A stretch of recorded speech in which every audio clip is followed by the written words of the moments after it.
রায়াতের 6 মান্থসের একটা ছোটোখাটো পার্টি দিব। ওর মুখে ভাতের অনুষ্ঠানটা করব। তাই আমরা ভীষণ এক্সাইটেড। এইজন্যই আজকে আমরা বেরিয়ে গেলাম।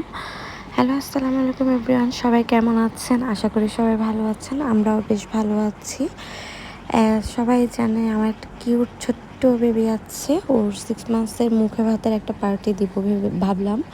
তো মোটামুটি রিলেটিভদের ইনভাইট করব, তাই কিছু ডেকোরেশনসের জিনিসপত্র কিনতে এলাম। তো আসলাম হচ্ছে এখানে ক্যাশ অ্যান্ড ক্যারিতে। এখানে আমি যা যা চেয়েছি আসলে সব কিছু পাইনি, তো ভাবছি কিছু কিছু জিনিস এখান থেকেই নিই, আর কিছু কিছু জিনিস হচ্ছে অনলাইন থেকে অর্ডার করে দিব। আমি ভেবেছিলাম এখানে সব আছে, আসলে সব কিছুই নেই, নর্মাল জিনিসপত্রগুলাই আছে, বাট আমি চাচ্ছি একটু সুন্দর গর্জিয়াস করে করতে। এখানে জাস্ট নর্মালি প্যাকেজগুলো আছে, এগুলো অনলাইনেও পাওয়া যায়, বাট অনলাইনেরটাই বেটার। আমি এখান থেকে কিনে আসলে স্যাটিসফাইড হয়নি। বাসায় যাওয়ার পর আমার সেই আবার বারবার করে অনলাইন ঘেটে আবার নতুন করে অর্ডার দিতে হয়েছে, জাস্ট এটা ওয়েস্ট হয়েছিল আমার।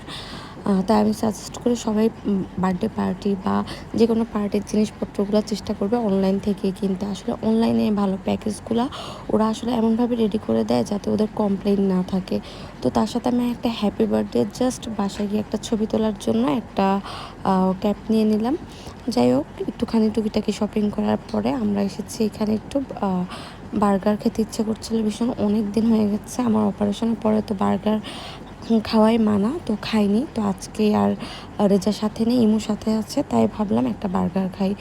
আমরা দুজনে একটা বেকন বার্গার নিয়েছি, দুজনে হাফ হাফ করে খেয়েছি এটা, কারণ আসলে বার্গারটা এত হেভি যে ফুল খাওয়া যায় না। তারপর একটুখানি চিকেন নিয়েছি, ফ্রাইস নিয়েছি, তারপর আমরা দুজন মিলে এটা খেলাম। খাওয়ার পর বাসায় চলে আসলাম। এসে আসলে প্যাকেটটা খুলতে আমি খুব অবাক হয়েছি, যে জিনিসগুলো উপরে শো করা হয়েছিল ভিতরে সব কটা জিনিস ছিল না। তাই আমি বারবারই বলছি যে অনলাইন থেকে কিনে নেওয়াটাই ভালো, কারণ সবগুলো তো ওরা রাখে ঠিকই জিনিসগুলা, কিন্তু ওরা প্রপারলি এগুলো চেক করে আনে না। আর যারা অনলাইনে দেয় তারা তো নিজেরাই এটা প্যাকেট করে, আমার ধারণা। আমি যতবার অনলাইন থেকে নিয়েছি ভালোই পড়েছিল, বাট দোকান থেকে নিয়ে আমি আসলে ভুল করেছি। আল্লাহ হাফেজ, বাই বাই। এটা জাস্ট একটা শপিং ব্লগ ছিল।